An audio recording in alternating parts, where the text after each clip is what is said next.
नमस्कार दोस्तों, Gandhi knowledge bank की इस ऑनलाइन क्लासेज में मैं विवेक आप सभी का स्वागत करता हूं। कल की क्लास में हमने कॉम्प्लेक्स फंक्शन के बारे में पढ़ा था।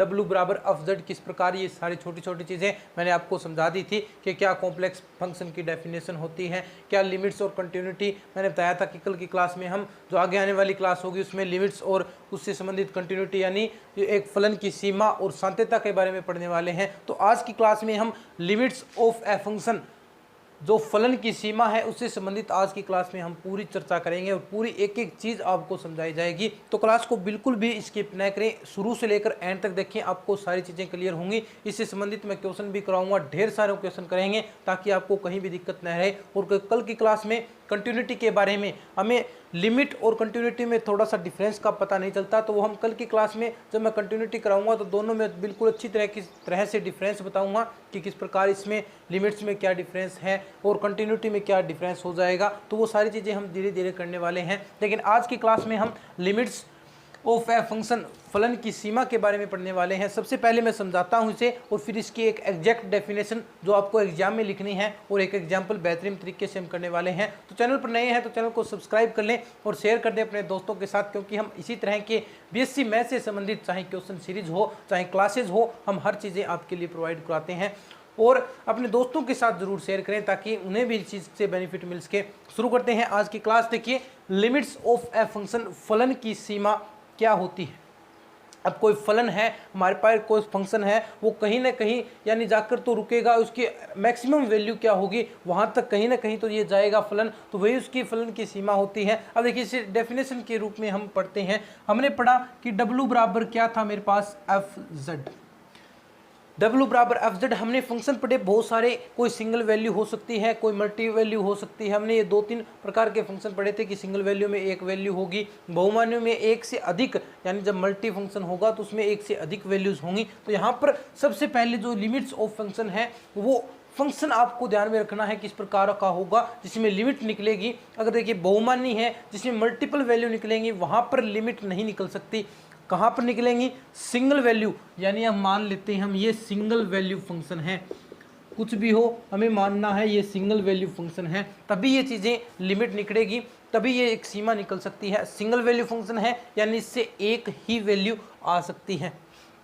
अब देखिए, यदि यहाँ पर कोई एक पॉइंट z बराबर मैं z नोट रखूँ, इस फंक्शन में z बराबर मैं z नोट रखूं और वहां पर एक ऐसी वैल्यू जरूर आएगी, z बराबर z नोट पर कोई वैल्यू, मान लीजिए अल कोई वैल्यू आती है, अल की ओर अग्रसर है यानी वहां की ओर जा रहा है, अल या पूरा नहीं आ सकता, ये अग्रसर है यानी उसके अनुदिश जा रहा है, यही चीज़ें होती हैं। अब देखिए, अगर z बराबर z नोट पर कोई फंक्शन W बराबर एफ जेड अल की ओर अग्रसर है तो ये अल पॉइंट उसकी सीमा कहलाएगा। कब? जब प्रत्येक छोटी से छोटी धनात्मक संख्या यानी every small positive number, small positive number, कौन सी पॉजिटिव नंबर? हमारे पास एप्सिलॉन होती है। ये एप्सिलॉन क्या है सर? एप्सिलॉन ये है कि ये 0 से थोड़ा सा ही बड़ा हो सकता है। एप्सिलॉन 0 से थोड़ा सा बड़ा होता है, लगभग 0 है लेकिन 0 से थोड़ा सा पॉजिटिव की ओर अग्रसर होगा, तो यही एप्सिलॉन है। यानी एप्सिलॉन आपको याद रखना क्या होता है? ग्रेटर देन 0 होता है।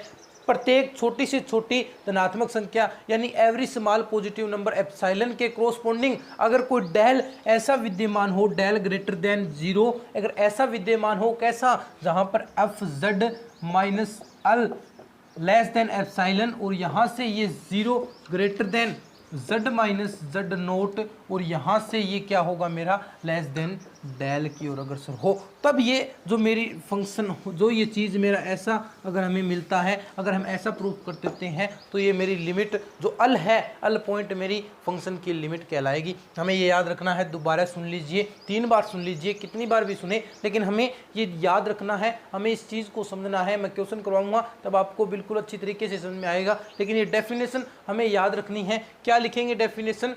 कोई फंक्शन, सपोज दैट कोई फंक्शन एक सिंगल वैल्यू फंक्शन है, आपको ये डेफिनेशन लिखनी है। कोई सिंगल वैल्यू फंक्शन है और वो z बराबर z नोट पर डिफाइंड है। ये इस प्रकार की आप हिंदी में लिख सकते हैं, इंग्लिश में लिख सकते हैं। z बराबर z नोट पर डिफाइंड है, देन अल, एक नंबर अल उसकी लिमिट कहलाएगी, limit of function of z उसकी लिमिट कहलाएगी, z बराबर z नोट पर उसकी सीमा कहलाएगी, उसकी लिमिट कहलाएगी। यदि प्रत्येक every small positive number epsilon के संगत, एप्सिलॉन के क्रॉसपोंडिंग या संगत डेल एक ऐसा विद्यमान हो जो नीचे दे रखा है, उसके संगत अगर ऐसी मेरे पास वैल्यू मिले ऑफ z माइनस अल, इसका मोड लेस देन एप्सिलॉन और इसके संगत होना चाहिए 0 greater than z minus z note और लेस देन डेल। अगर ऐसी वैल्यू मिलती है हमें, ऐसी चीज़ें हमें मिलती हैं, तो जो अल पॉइंट है मेरा वो मेरा लिमिट कहलाएगा। आपको याद रखना है ये अल फिर मेरी लिमिट हो जाएगा। अब एक बेहतरीन एग्जाम्पल मैं आपके सामने रखता हूँ ताकि आपको सारी चीज़ें क्लियर हो जाएं। अब देखिए एग्जाम्पल क्या है।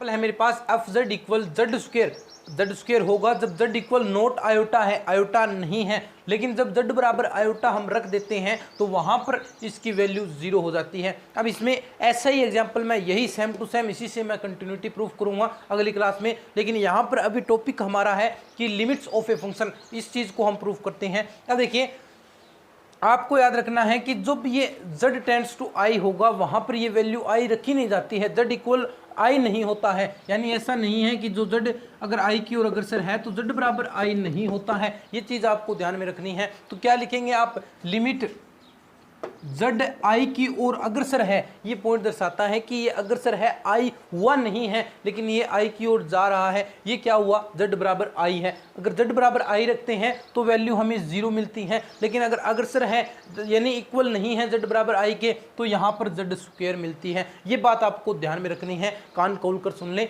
कि z बराबर आयोटा अगर ये वैल्यू रखेंगे तो ये फंक्शन 0 देगा वैल्यू, और z बराबर आयोटा नहीं है यानी z बराबर आयोटा नए का अर्थ क्या है, या तो ये इसकी ओर अग्रसर है और या ये नहीं है z बराबर आयोटा, एक प्रकार से कह सकते हैं। तो वहाँ पर इसकी वैल्यू z स्क्वायर होगी। अब देखिए limit function z tends to iota करेंगे तो यहाँ पर आयोटा की वैल्यू यहाँ पर रखेंगे तो क्या होगा, आयोटा स्क्वायर। ये वैल्यू इधर ले आए, जो डेफिनेशन है F Z minus iota square, और इसे हम क्या लिख सकते हैं दोस्तों, इस वैल्यू को अगर यहाँ पर एफ जेड की जगह जेड स्क्वायर रखेंगे तो Z square minus iota square, और यहाँ पर जेड प्लस आयोटा और जेड माइनस आयोटा। हमें लिमिट प्रूफ करने के लिए आपको पता होना चाहिए कि z equal z minus Z naught, यानी अगर एफ जेड स्क्वायर माइनस ये आयोटा लेस देन एप्सिलॉन है तो इसके संगत हमें z minus Z naught less than del, ये चीज़ हमें प्रूफ करनी थी। मैंने बताया था इसके संगत ये होगा, तो यहाँ पर डेल की वैल्यू बनानी है और डेल की वैल्यू क्या होगी, z माइनस जेड नोट, और यहाँ पर जेड नोट की भूमिका कौन निभा रहा है, आयोटा। तो यानी z माइनस आयोटा होगा, वहाँ पर मैं डेल लिखूंगा। ये चीज़ें आपको याद रखनी है। अब देखिए यहाँ पर है तो सबसे पहले इसी में डेल लिख देता हूँ, डेल z प्लस आयोटा। अब जनाब हम इसे भी कुछ अलग रूप से परिवर्तित कर सकते हैं। इसे हम क्या लिख सकते हैं, डेल z माइनस आयोटा का मोड लेता हूं मैं प्लस 2 आयोटा। क्या लिख सकता हूं मैं, देखिए एक ही बात है, z प्लस आयोटा होगा, अगर एक यहाँ से माइनस आयोटा से कैंसिल हो जाएगा, आयोटा बच जाएगा, z प्लस आयोटा बचेगा, यहाँ से ये वैल्यू मेरे पास आ जाएगी। अब देखिए ये वैल्यू क्या होगी फिर मेरी, ये वैल्यू डेल, ये वैल्यू भी क्या हुई मेरी, डेल प्लस 2 आयोटा, बाहर निकाल सकता हूं मोड से मैं। अब देखिए अंदर में मल्टीप्लाई कराता हूं तो डेल स्क्वायर, यहां पर डेल ये बहुत छोटा होता है तो डेल स्क्वायर को हम डेल ही मान लेते हैं दोस्तों, डेल स्क्वायर होगा उसे डेल मान लिया, प्लस 2 आयोटा डेल, ठीक है, इतना क्लियर हुआ। अगर ऐसा है तो यहां पर ये क्या साइन हो जाएगा, लेस देन का। अब देखिए आपको पता है कि आयोटा मापांक की वैल्यू हमेशा 1 होती है, हमें ये निकाला हुआ भी है, मैंने आपको जो प्रॉपर्टी करवाई थी इससे संबंधित, तो मैंने बताया था कि आयोटा मापांक अगर मोड़ लेते हैं उसकी वैल्यू 1 होगी। तो यहाँ पर अगर मैं 1 रखता हूँ तो डेल प्लस 2 डेल, तो इसकी वैल्यू क्या हुई, यानी 3 डेल लेस देन 3 डेल। तो यानी ये डेल हम ऐसा लें, किस प्रकार लें कि ये पार्ट जो मेरा यहाँ पर बचा है एफ जेड माइनस एल जो आयोटा स्क्वायर है, ये पार्ट मेरा लेस देन एप्सिलॉन हो जाए। डेल इस प्रकार की कैसी वैल्यू लें, तो डेल आपको पता है यहाँ पर डेल हम लेंगे एप्सिलॉन बाई 3। अगर ऐसा लेते हैं तो यहाँ पर 3 एप्सिलॉन बाई 3, 3 से 3 कैंसिल, तो ये पार्ट मेरा F Z minus iota square less than epsilon हो गया। ये लीजिए, बस ये कुछ नहीं है, ऐसे लगता है कि हमने रटा है, लेकिन ठीक उसी प्रकार से अगर हम मेथड से करेंगे तो हम इस चीज़ को क्लियर कर सकते हैं। लेकिन अगर इसमें हम घुस जाते हैं यानी बारीकी से समझने का प्रयास करते हैं तो ये टॉपिक कभी भी समझ में नहीं आएगा, ना किसी को आया है, ऐसा ही टॉपिक है। बस इसको जो अकॉर्डिंग हमें डेफिनेशन दी गई है बुक में, उसी के अकॉर्डिंग चलना है, उसी के अकॉर्डिंग हमें क्वेश्चन करने हैं, तो हमें सारी चीज़ें क्लियर होंगी। अगर ज़्यादा आप माइंड लगाएंगे तो आप फंस सकते हैं, प्रॉब्लम में आ सकते हैं। दोस्तों इतना ही कहना चाहूँगा, मिलते हैं नेक्स्ट क्लास में, तब तक के लिए धन्यवाद। जय हिंद, जय भारत।